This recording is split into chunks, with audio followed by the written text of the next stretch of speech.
2023년 3월 22일 큐티 말씀입니다. 마태복음 24장 15절로 23절입니다. 그러므로 너희가 선지자 다니엘이 말한 바 멸망에 가증한 것이 거룩한 곳에 선 것을 보거든 읽는 자는 깨달을진저. 그때 유대에 있는 자들은 산으로 도망할지어다. 지붕 위에 있는 자는 집 안에 있는 물건을 가지러 내려가지 말며 밭에 있는 자는 겉옷을 가지러 뒤로 돌이키지 말지어다. 그 날에는 아이벤 자들과 젖 먹이는 자들에게 화가 있으리로다. 너희가 도망하는 일이 겨울에나 안식일에 되지 않도록 기도하라. 이는 그때에 큰 환란이 있겠습니다. 창세로부터 지금까지 이런 환란이 없었고 후에도 없으리라. 그 날들을 감하지 아니하면 모든 육체가 구원을 얻지 못할 것이나 그러나 택하신 자들을 위하여 그 날들을 감하시리라. 그때 사람이 너희에게 말하되 보라 그리스도가 여기 있다 혹은 저기 있다 하여도 믿지 말라. 거짓 그리스도들과 거짓 선지자들이 일어나 큰 표적과 기사를 보여 할 수만 있으면 택하신 자들도 미혹하리라. 보라 내가 너희에게 미리 말하였노라.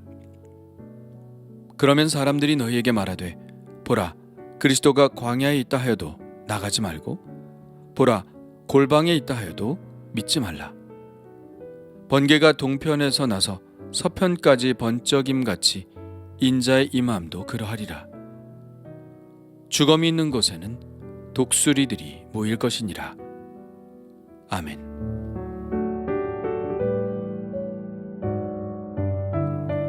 큰 환란은 멸망에 가증한 것이 거룩한 곳에 서는 것과 함께 시작됩니다.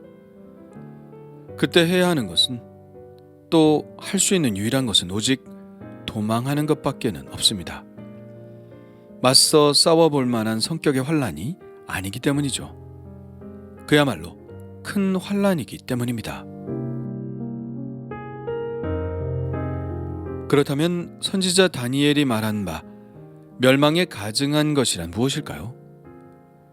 다니엘은 여기에 관해 어떻게 쓰고 있을까요? 다니엘 9장 27절입니다. 그가 장차 많은 사람들과 더불어 한 이레 동안의 언약을 굳게 맺고 그가 그 이레의 절반에 제사와 예물을 금지할 것이며 또 포악하여 가증한 것이 날개를 의지하여 설 것이며 또 이미 정한 종말까지 진노가 황폐하게 하는 자에게 쏟아지리라 하였느니라 하시니라. 한 곳을 더 볼까요? 다니엘 11장 31절입니다. 군대는 그의 편에 서서 성소 곧 견고한 곳을 더럽히며 매일 드리는 제사를 폐하며 멸망하게 하는 가증한 것을 세울 것이며. 우선 가증하다라는 단어의 쓰임을 알아보아야 합니다. 가증함이란 낱말은 언제나 제사나 예배와 관련하여 쓰이는 말입니다. 그것이 부정하여 제사나 예배에 합당하지 않을 때 쓰는 말이 바로 가증함이죠. 여호와께 미움받는 물건이라고 번역되기도 합니다. 이것은 의심할 여지 없이 온갖 우상과 우상 숭배가 여기에 속하죠. 다니엘이 암시하는 멸망에 가증한 것은 성전 안에 세워진 우상을 암시하는 것인데 이스라엘을 한때 지배했던 안티오코스 4세가 주전 168년 성전 건물 앞 큰 번제단 위에 헬라의 신 제우스에게 제사 드릴 때 쓸 제단을 올려놓은 사건을 말하고 있는 것으로 보입니다. 하나님께 드려져야 할 번제단이 제우스에게 바쳐지는 제단이 된 것이죠. 그야말로 멸망에 가증한 것이 거룩한 곳에 선 것입니다. 그리고 거기에다 안티오쿠스 4세는 자신의 모습을 담은 신상도 세웠죠. 그 이후 안티오쿠스 4세는 유대교를 말살하려 조직적인 박해에 들어갔습니다. 그는 군인들을 풀어 유대인들을 대량 학살했습니다. 그들은 성전을 더럽히고 성전 기명들을 훔쳤습니다. 모든 유대교의 희생 제사를 금지하고 할례를 중지시켰습니다. 안식일과 절기들을 지키지 못하게 했습니다. 이 명령에 불복하는 자들은 사형에 처해졌죠. 게다가 토라, 즉 율법서들을 찢고 불살랐습니다. 유대인들에게 돼지고기를 먹도록 했으며 전국 각처에 건립되어 있는 우상제단에 제사를 드리게 했습니다. 이것을 거부하는 자들에 대한 혹독한 박해가 뒤따랐고 많은 사람들이 유대교 신앙을 말살시키려는 박해자들을 피해 도시와 마을을 떠났죠. 예수님이 이 다니엘이 말한 바 멸망에 가증한 것이 거룩한 곳에 선 것에 대해 언급하신 이유는 그런 일이 다시 일어날 것이기 때문입니다. 아니, 앞으로 닥칠 환란은 그때의 환란과는 비교할 수도 없는 더 큰 환란이 될 것입니다. 이는 그때의 큰 환란이 있겠습니다. 창세로부터 지금까지 이런 환란이 없었고 후에도 없으리라. 그래서 그때가 되면 선택권은 오직 도망밖에는 없는 것이죠. 산으로 도망하라는 것은 옛날부터 마지막 도피처로 여겨지는 것이 바로 산이기 때문이죠. 소돔과 고모라의 멸망 때에 천사는 롯에게 산으로 도망하라고 했죠. 지붕 위에 있는 자는 집 안에 있는 물건을 가지러 내려가지 말아야 합니다. 유대인의 집 구조는 지붕 위의 방에서 집으로 들어가려면 바깥 계단을 통해서 내려가야 했습니다. 그러니 밖으로 나가지 말라는 것이죠. 밭에 있는 자는 겉옷을 가지러 뒤로 돌이키지 말아야 합니다. 롯의 아내처럼 뒤를 돌아보지 말고 오직 모든 미련을 다 버리고 그저 도망하는 데 집중하라는 것입니다.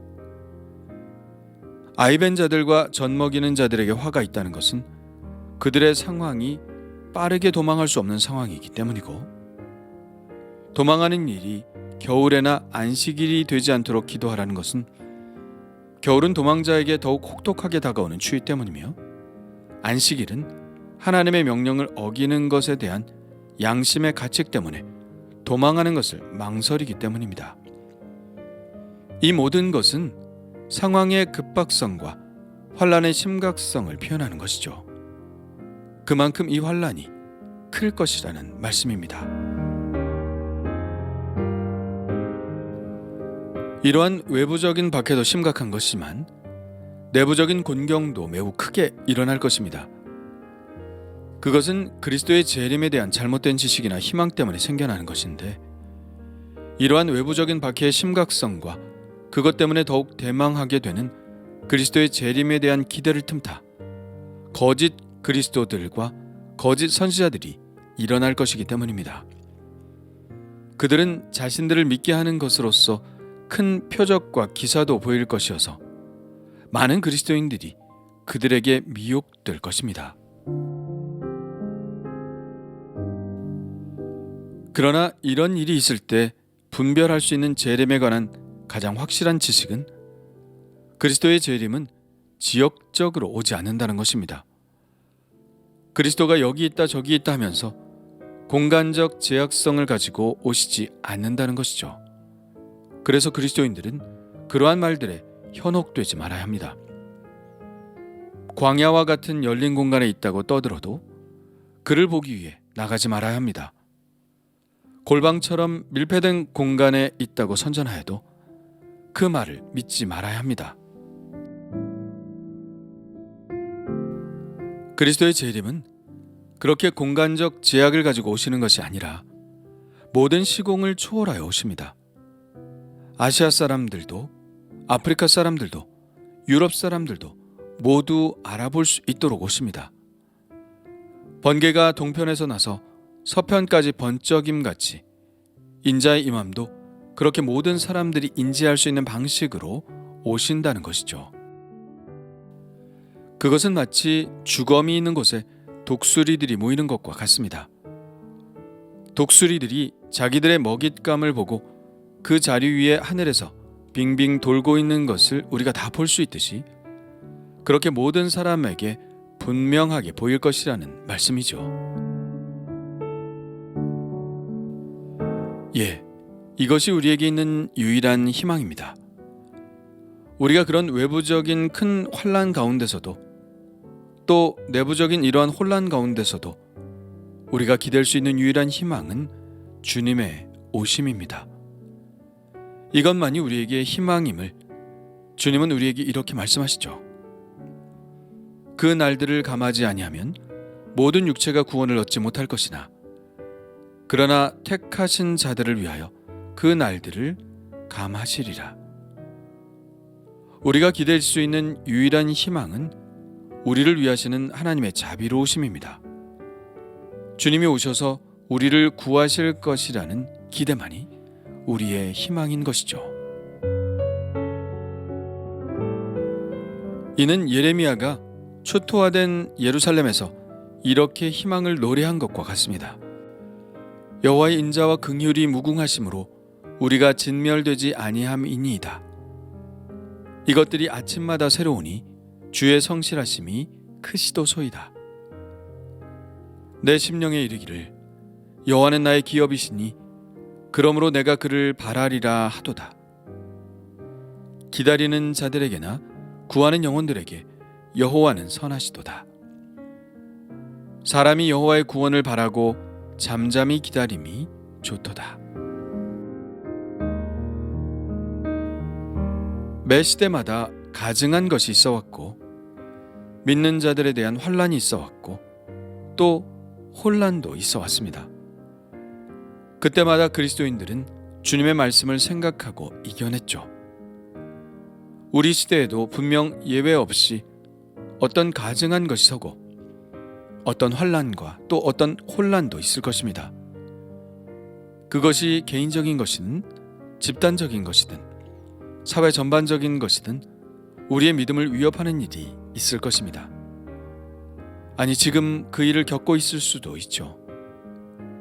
그럴 때 우리가 구할 것은 주님이 오셔서 우리를 우리의 곤경으로부터 구해달라는 기도입니다. 그리고 믿음을 가지고 예레미야처럼 희망을 노래하며 인내하며 기다리는 것입니다. 주님은 반드시 우리의 기도를 들으시고 피할 길을 내사 능히 감당하게 하실 줄 믿습니다.